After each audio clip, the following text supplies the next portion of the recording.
আমি একটা লেখা আপনাদের পড়ে শোনাচ্ছি। শিরোনাম হচ্ছে কলুষিত রাজনীতি বর্জন করুন, স্বচ্ছ রাজনীতি ধারণ করুন। জানেন কি, আপনি কোনো রাজনৈতিক দলকে অর্থ দিতে না চাইলেও প্রতিদিন অর্থ দিচ্ছেন। রাজনৈতিক দলগুলোর এত শত শত কোটি টাকা আসে কোথা থেকে? জেনে রাখুন, প্রতিদিন আপনার দেয়া টাকা থেকেই ঘুরপথে ওই দলগুলোর তহবিলে পৌঁছে যায়। আপনি হয়তো কোনো দলকে পছন্দ করেন না, কিন্তু সেই দলকেও আপনি প্রতিদিন টাকা দিচ্ছেন। কোনো রাজনৈতিক দলের কর্মী যদি আপনার কাছে রসিদ নিয়ে টাকা চাইতে আসে, আপনি হয়তো দেন অথবা দেন না। এক্ষেত্রে আপনার ব্যক্তিগত পছন্দ অপছন্দ, আর্থিক সক্ষমতা দ্বারা বিবেচনা করেন। কিন্তু ঘুরপথে যখন নিচ্ছে, তখন দিচ্ছেন কেন? না বলে, অন্য কথা বলে, অন্য কিছুর মাধ্যমে যখন নিচ্ছে, তখন আপনার কিছুই করার থাকছে না। এই ব্যবস্থাটা কি সঠিক? এই কুব্যবস্থার বিরুদ্ধে আপনার মতামত দেওয়া উচিত নয় কি? এই প্রশ্নগুলোর উত্তর খুঁজলে আপনার অনেক টাকা সাশ্রয় হবে। আপনি জ্ঞাতসারে হয়তো কোনো দলকে কিছু অর্থ দেবেন, নয়তো দেবেন না। সেটা আপনার নিজস্ব বিচারবোধ এবং স্বাধীনতা স্থির করে দেবে।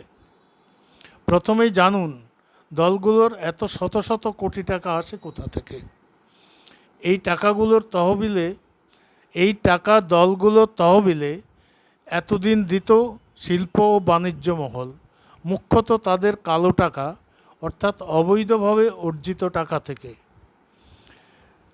তাতে সমস্যা ছিল, দাতামহল এবং প্রাপক দলগুলো এই দুই পক্ষেরই কিছু অসুবিধা হচ্ছিল, কারণ তাদের ধরা পড়ার আশঙ্কা থাকত। এবং এই নিয়ে সৎ রাজনীতিকগণ সংসদ ও বিধানসভায় সমালোচনা করতেন।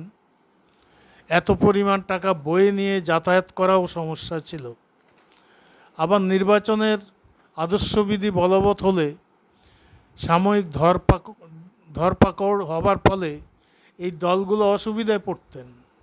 ভারতের সাদা টাকা কিভাবে কালো টাকা হয় তা আপনাদের জানা না থাকলে জেনে নেওয়া উচিত। কালো টাকার মালিক জনসংখ্যার আনুমানিক 2-3% বেশি হবে না, অথচ এই কালো টাকার মালিকরা বাকি 97-98% মানুষের ভাগ্য নির্ধারণ করছে। এরাই প্রকৃত ভাগ্য বিধাতা। এই সত্য কথা সকলেরই মনে রাখা দরকার যে কোম্পানিগুলো যা যা জিনিস তৈরি করে, সেসব জিনিস বিক্রি করে যে পরিমাণ মুনাফা লাভ করে, তার থেকেই সামান্য কিছু টাকা রাজনৈতিক দলগুলো তহবিলে দেয়। তাই কোম্পানিগুলো চায় সরকার যেন জিনিসের দাম নির্ধারণে কোনো হস্তক্ষেপ না করে। যদি সরকার জিনিসের উৎপাদন খরচের সাথে পরিবহন খরচ হিসেব করে এমআরপি অর্থাৎ সর্বোচ্চ খুচরা দাম বেঁধে দেয়, লাভের পরিমাণ বেঁধে দেয়, তাহলে কোম্পানির লাভ কমে যাবে।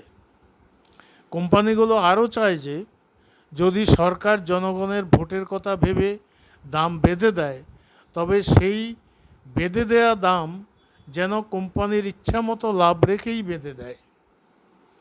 সরকারে থাকা রাজনৈতিক দল কোম্পানিগুলোর এই দাবি মেনে নিয়ে চলছে, যার ফলে সমস্ত জিনিসের দাম রকেট গতিতে কোম্পানিগুলো বাড়াচ্ছে এবং বিনিময়ে বিশাল লাভের থেকে সামান্য কিছু টাকা সরকারে থাকা দলকে কিছুটা বেশি পরিমাণে এবং অন্য রাজনৈতিক দলগুলোকে একটু কম পরিমাণে দিচ্ছে।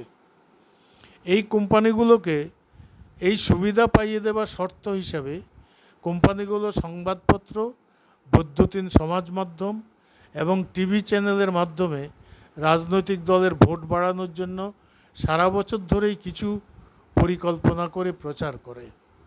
তার মধ্যে সবচেয়ে বেশি প্রচার হলো কিছু পোষা অর্থনীতিবিদকে দিয়ে জিনিসের দাম বাড়ানোর পক্ষে প্রতিনিয়ত প্রচার করা এবং কোম্পানিগুলোর ঘরে বেশি টাকা জমা হওয়া মানেই দেশের উন্নতি হওয়া, এই ধারণা প্রচার করা।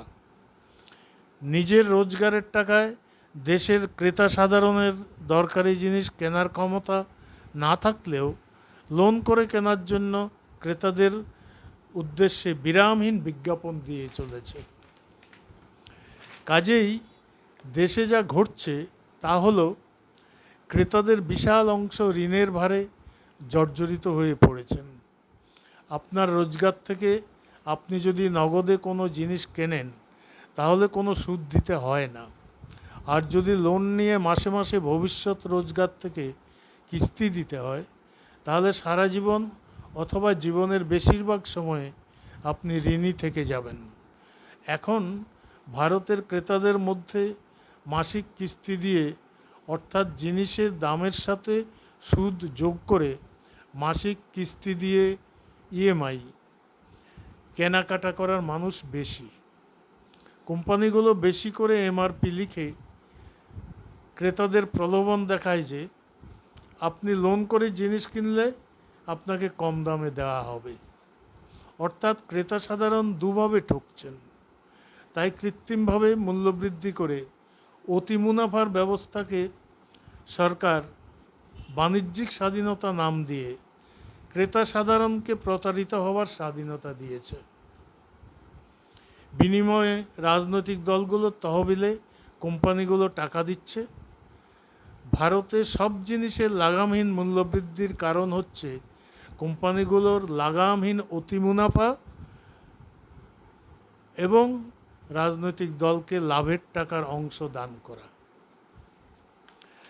আপনাদের মনে আছে 2018 সালে কেন্দ্রীয় সরকার নির্বাচনী বন্ড স্কিম চালু করে রেজিস্টার্ড রাজনৈতিক দলগুলোর অর্থ রোজগার আইনসিদ্ধ করে।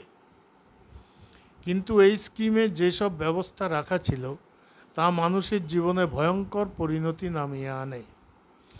আপনাদের অজান্তে কিভাবে আপনাদের কয়েক সহস্র কোটি টাকা বিভিন্ন কোম্পানির মাধ্যমে এবং নির্বাচনী বন্ড স্কিমের মাধ্যমে রাজনৈতিক দলের তহবিলে চলে গেল বিস্তারিত অবশ্যই জেনে নেবেন।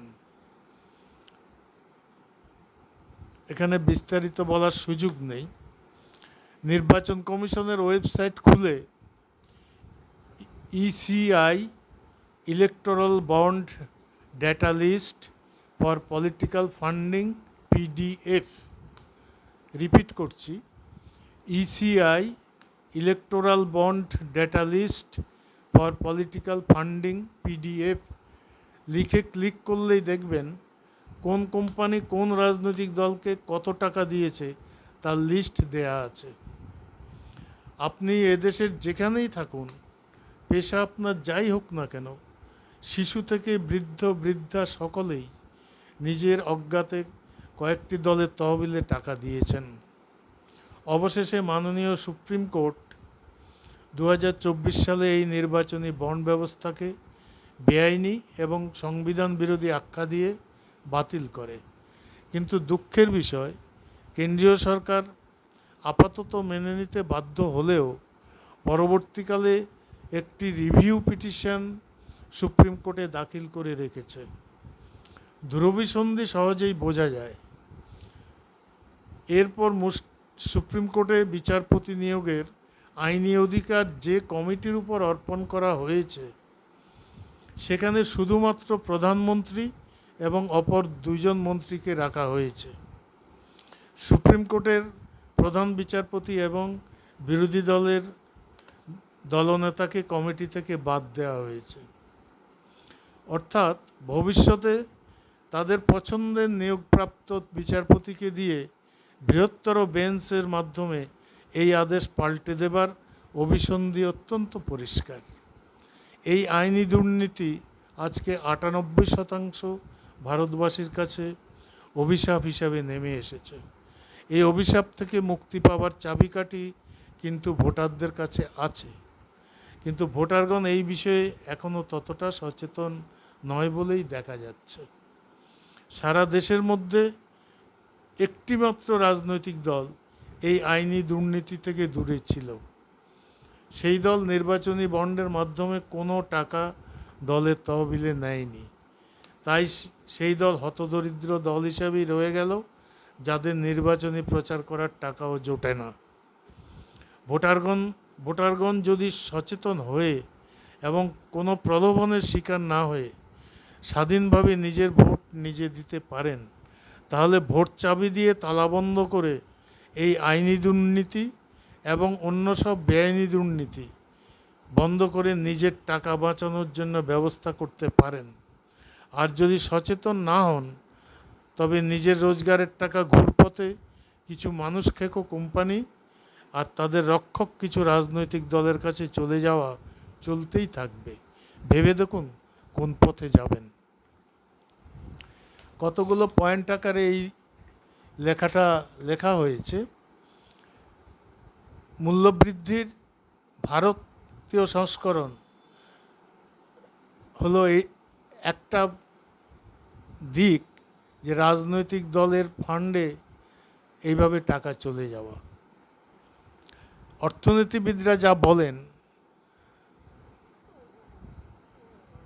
যোগান চাহিদার কথা, এটা হচ্ছে মানুষকে ধাপ্পা দেওয়া। কাজেই এই সমস্যা প্রত্যেক মানুষ ভুগছেন, কিন্তু এ থেকে মুক্তির উপায় কী সেই বিষয়ে এখানে আজকে কিছু বলা হলো না। আপনারা সকলেই ভাবুন, এবং যদি নিজকে প্রশ্ন করেন বা একে অন্যকে প্রশ্ন করেন, তাহলে হয়তো এই বিষয়ে আরও অনেক কথা বেরিয়ে আসবে। সবাইকে ধন্যবাদ।